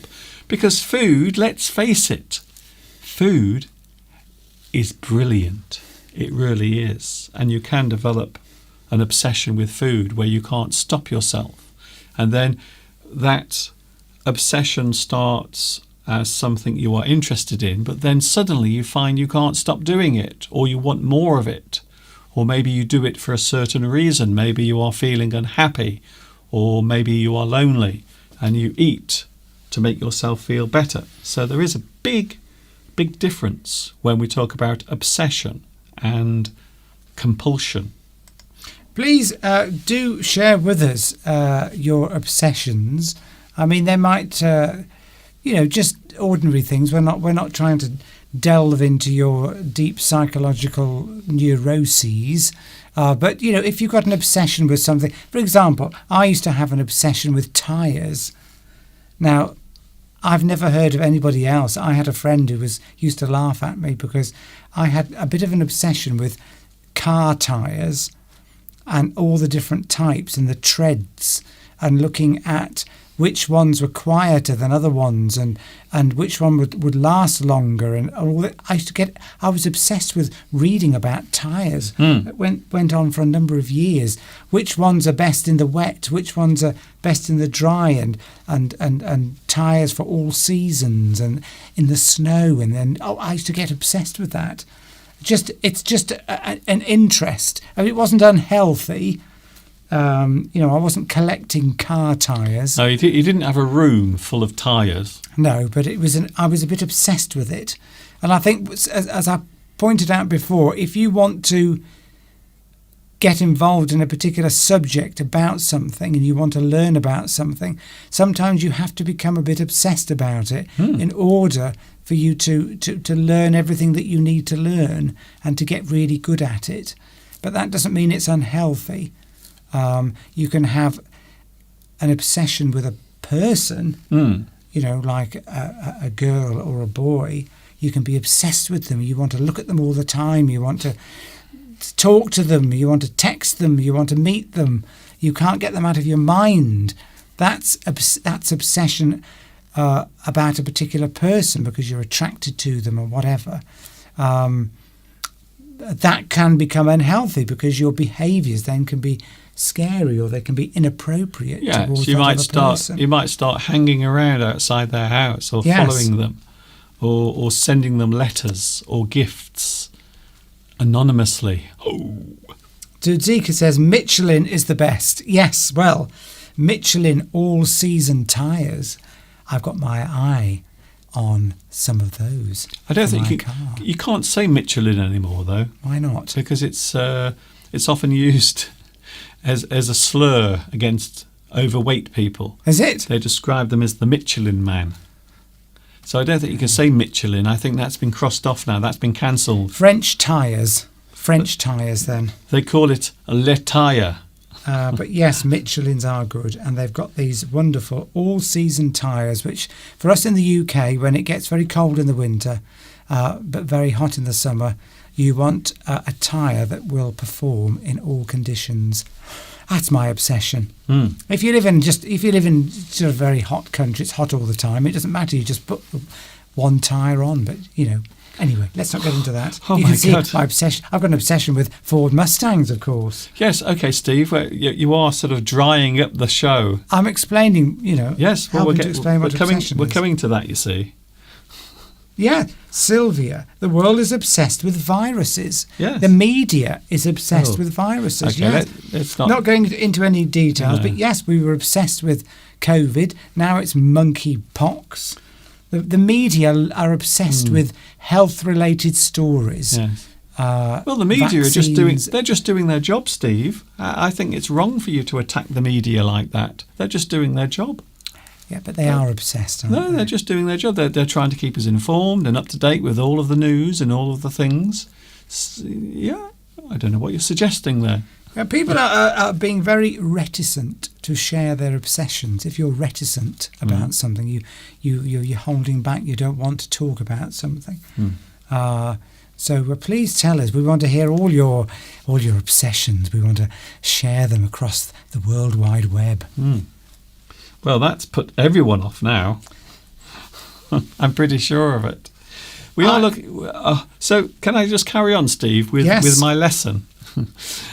A hobby might be described as an obsession. So, even something you do in your pastime, a little hobby, might become an obsession. Maybe you enjoy going fishing, and then suddenly you find that you want to get all of the equipment, all of the best rods, and all of the best tackle. The tackle is the most important part. Always take care of your tackle, because you never know when you need it, and always keep your always keep your rod clean. I think that's correct. Reticent. I think that's the correct spelling, isn't it? Reticent. Looks yes. about right to me, Tomek. You're reluctant. You're not keen on doing it. Yes. You back away. You are reticent. So maybe you are reticent about sharing with us your obsessions. They could be just innocent things. They don't have to be things which you could be. It could be like me with tyres. It could be something you might have an obsession with cooking, for example, or something like that. You're obsessed with, or cleaning the house. Yes. There's another one, and somebody mentioned earlier, Mr. Duncan, Christina. Hello, Christina. And I've got a friend like this, two friends in fact, who are slightly obsessed with checking that they've locked the door, the front door when they leave the house. Did I check? And I do that at night. I keep checking that I've turned off the lights in the garage. I know I've turned them off, but I keep going back to have a look. I'm a bit obsessed with checking that things are switched off. Anyway, yeah. I have to constantly check that my trousers are actually up, because I forget sometimes to pull them up in the morning, and I'm walking around for the whole day with my trousers around my ankles. It's very embarrassing, especially in the butcher's shop. Sometimes that person cannot stop doing the thing. It might be described as a compulsion. Something that a person cannot stop doing might be described as a compulsion. As we mentioned earlier, you can't stop doing it. It has become a compulsion. There are many things that a person might become obsessed with. Many things. A pop group. You might be obsessed with the latest K-pop.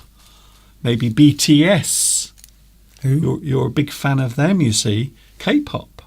Oh, K-pop. Korean pop music, Right. or maybe a type of fashion. Maybe suddenly you want to wear Doc Martens. Big black heavy boots are now back in fashion. You will see lots of women wearing big heavy boots. Quite often Doc Martens. Yes, that's why I said it. Gambling, yes. Also a certain object or a type of food or a hobby or pastime. What was that, Steve? Yes, Belarusia says gambling. That's an obsession for some people. You can't stop. And that could be seen as an unhealthy obsession because you could lose lots of money.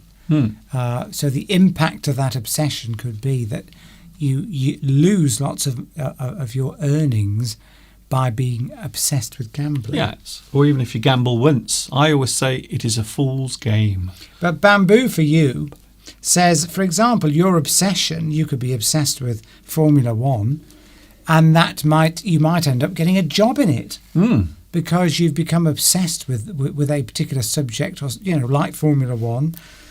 You might become so obsessed it leads you to developing a career in a particular area. Well, like that's racing. that's what I mean by healthy obsession. So you can have an obsession that is healthy and it does not cause any problems. In fact, it might do the opposite and help your life quite a I lot. could go and work for Michelin.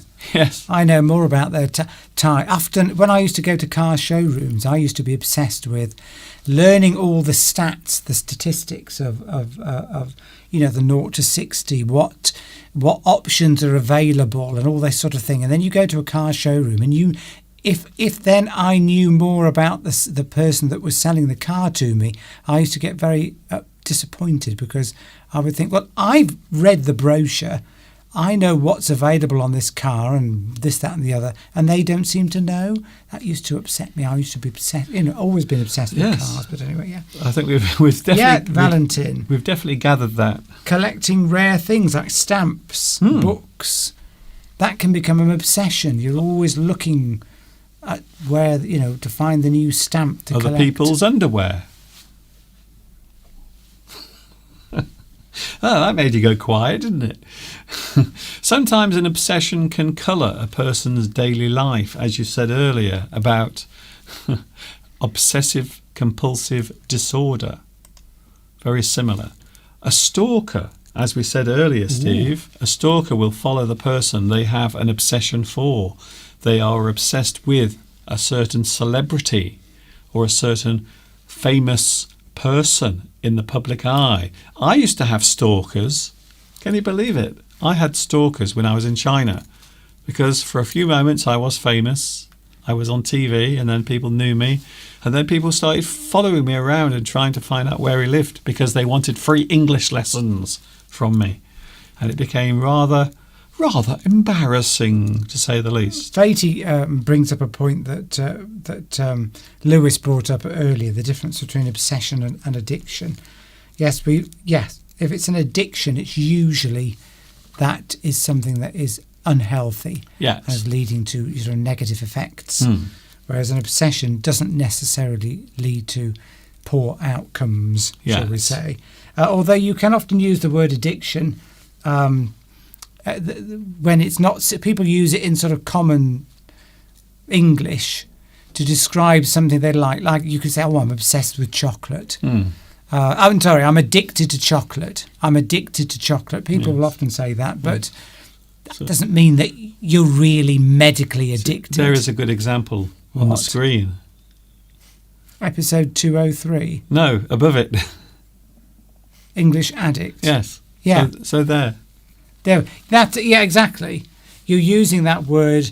Not its true meaning is negative, but you can often use it in English to describe in a humorous way something that you like a lot and you can't stop doing. As we mentioned earlier, the need to do something in a certain way can also become an obsession. You can't stop doing it. You have a compulsion. You can't stop yourself. We can also say that an obsession might be a craze, fashion, or a fad, or a fixation. They are all types of obsession, not necessarily negative. So the latest fashion might lead people to become obsessed with a certain appearance or a certain type of clothing. A craze. I love that. Craze. The latest craze is to walk around with your fingers up your nose. Something like that. I'm sure it will happen eventually on TikTok. I'm sure it will. Thank you, Vitas.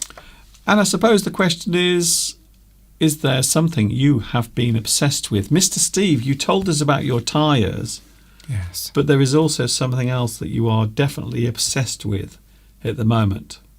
No, I can't think of anything. Okay, I will have to name it then. Finance. Oh! The stock markets. Oh, Mr. Duncan, Yeah. don't get me started on that. Well, that's it. That's all. I'm just saying what it is. Well, and that's it. well, there's an example. You see, there's something I, in the past, have known very little about. Investing. It's not something I've ever been particularly interested in. I've always liked saving money, but going into the wider field of investments and investing, I think I've reached a certain age where I'm become a little obsessed with watching YouTube videos Yes. about. Can you imagine sitting around all day watching YouTube? What a waste of time that is. I know, exactly, yes. What a waste of a life. I mean, who wants to just sit all the time watching YouTube? Unless it's you, of course. But yes, and I think that is, I've become obsessed, but again, that is leading to me gaining knowledge in that subject. Yes. And I think sometimes if you don't get a bit of an obsession about something, you're never really going to learn about that subject. So you have to get maybe a slightly unhealthy interest, probably spending too much time watching. And of course, YouTube's brilliant for that, because there's anything you want to learn, somebody has started a course on that somewhere. Yes. Anyway, Steve. So yeah, I'm trying to find out about that. So Steve's obsession at the moment is the money market, stock markets. I mean, I don't know, Yes, okay. Just trying to learn. Okay, move on. We've got to move on. I'm obsessed with something on YouTube. There is a girl who has certain attributes. I'm not going to say what, but I am absolutely obsessed with this girl. I can't stop watching her videos, and that's it. That's all I'm saying. It's nothing rude or dirty, but it's just something I can't. You're a bit obsessed with watching. Yes. Because there are certain people that make YouTube videos, and you're aware that it's about their sort of physical appearance. And yes, okay. I wasn't going to say that. Yeah, anyway. Yes, or anything, any attribute. Well, I didn't say physical. I said attribute. Let's just say there are people on YouTube who are making themselves very unhealthy with certain behaviours, and then going on YouTube and telling everybody about it. And making lots of money. Yes. That's what we should be doing. We should just eat food all the time. And then as I slowly get fatter and fatter, I will get more viewers. Ooh, no, Stefano, no, I'm definitely not a trader. No. Well, it depends what type. Trade either. It depends what type of trade you're after. No, I don't do any of that. I just want to learn about it. Yeah. Because when you reach my advanced age, okay, then you've got to start thinking about what you're going to do to survive in your retirement. Yeah. Okay. So I think automatically, you sort of, as you reach a certain age, you start to get a bit more interested in, what you're going to do with your finances. These are valuable moments of my live stream. Over the next 20 years. Would you like to see an obsession that I used to have many years ago? When I was a teenager, would you like to see a photograph of me when I was only 17? A sweet 17? Sure, we've seen it before. Well, yes. Well, maybe. Well, everything. All I can smell is the beef stew cooking in the kitchen. Bye, viewers. What? Are you saying goodbye? We're going. All right then. See you next week. Feels like it. An obsession that I had when I was young, and yes, I have shown this photograph before, about 3 years ago.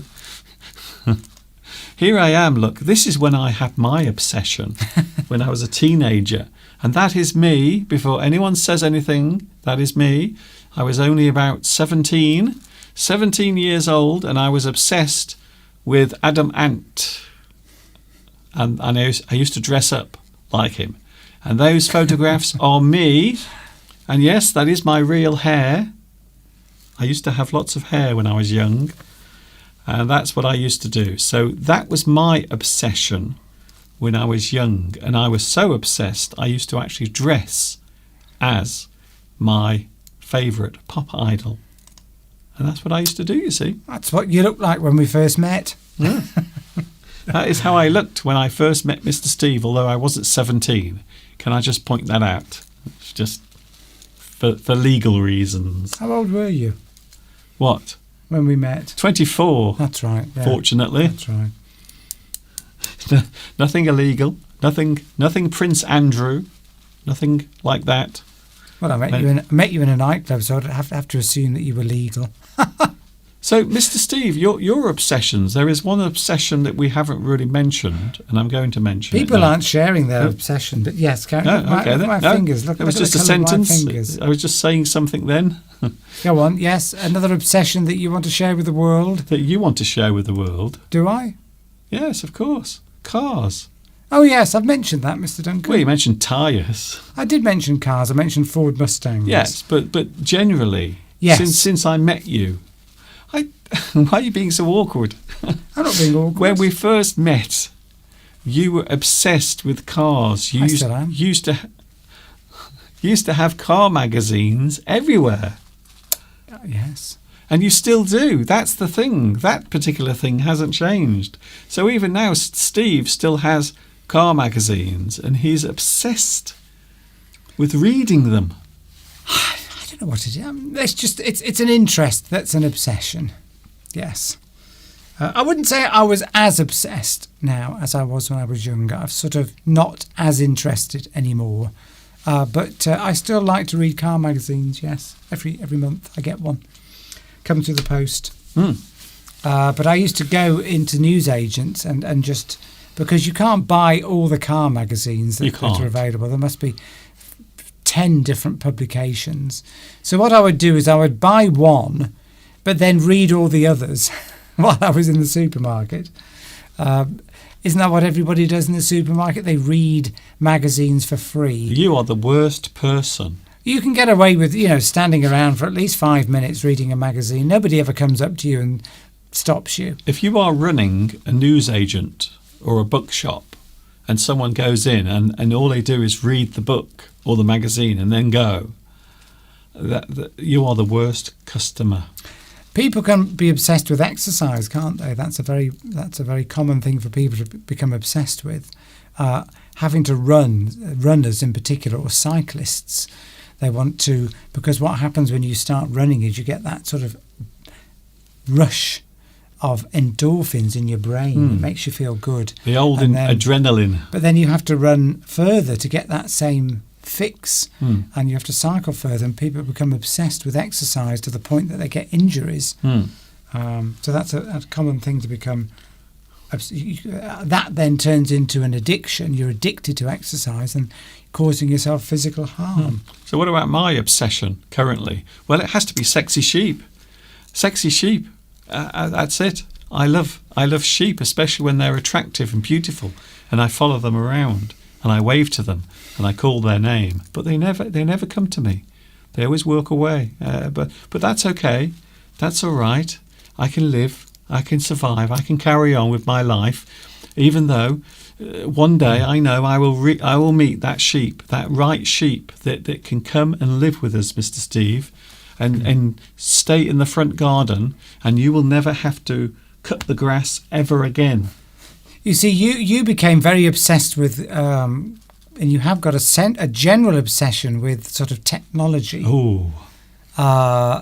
And computers, for example. You became very obsessed recently at learning all about how computers work so that you could build your own. Yes. That became an obsession over a number of weeks and months. But that led to a healthy outcome, you being able to get a new computer, a lot cheaper than and better one than if you had purchased it from a retail store somewhere. But generally, you love reading about cameras and technology and how it all works. So I would say that was your sort of main obsession. Nothing going on here. Nothing to see. So yes, I would say that was your main obsession. I think it's safe to say that we all have obsessions in our lives, things that we can't stop thinking about. Most of the time they are harmless or things that might actually be of benefit. Yeah. In your life. Yes, a lot of obsessions can lead to positive outcomes. But some can lead on to addiction, and then becomes very unhealthy. So I think it's safe to say that it can be a good thing and also a bad thing.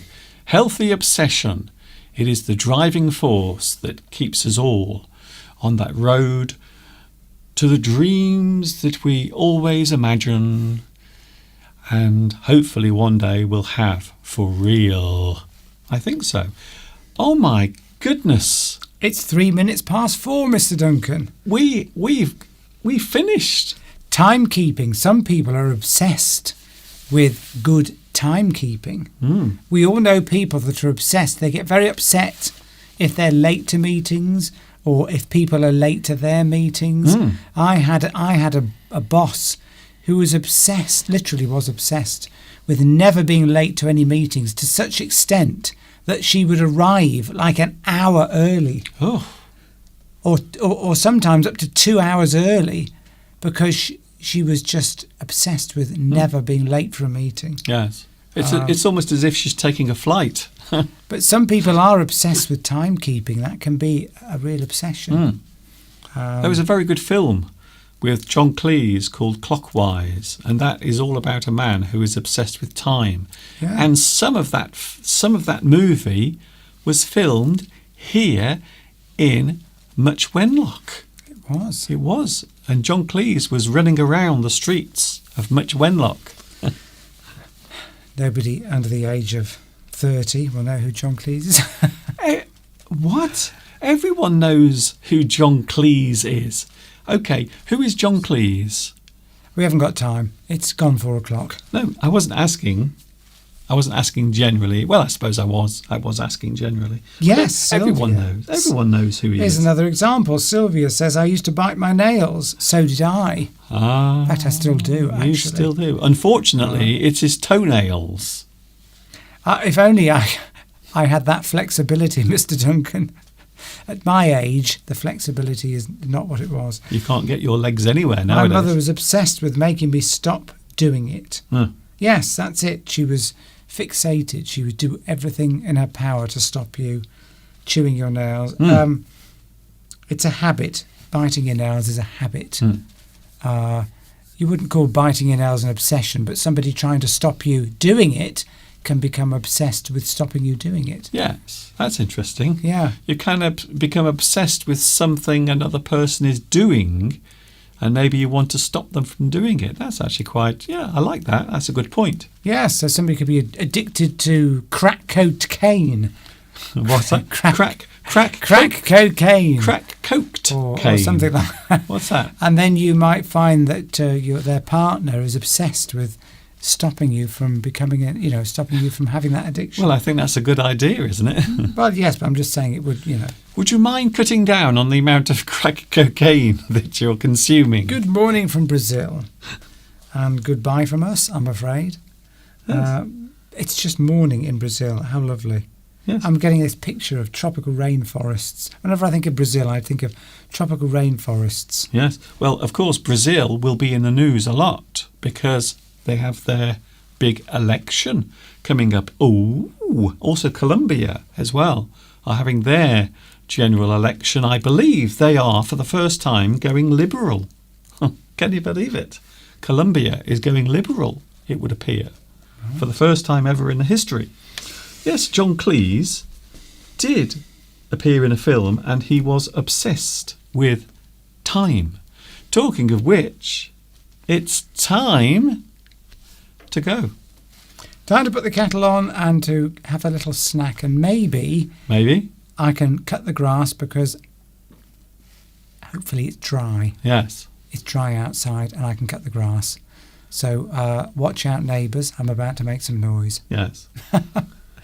Right, lovely to be here, Mr. Duncan, and lovely to be with all you lovely people across the world. And hopefully see you, same time, same place, next week. Have a lovely week. And Mr. Steve is going outside to do this.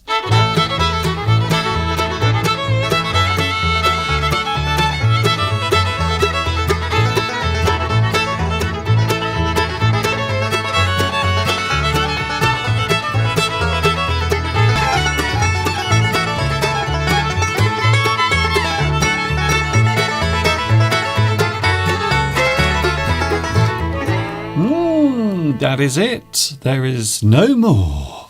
I hope you've enjoyed today's live stream, and I hope you will join me again on Wednesday. I'm back on Wednesday, by the way. Wednesday, I am here with you all, and it will be a new month. The 1st of June is just around the corner. Thank you very much for your company. I hope you've enjoyed today's live stream. Thanks for watching.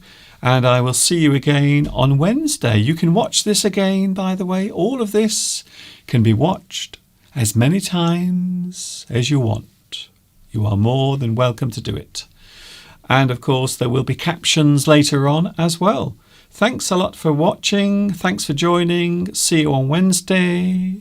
This is Mr. Duncan in the birthplace of English saying thanks for watching. See you soon. And of course, until the next time we meet, you know what's coming next. Yes, you do.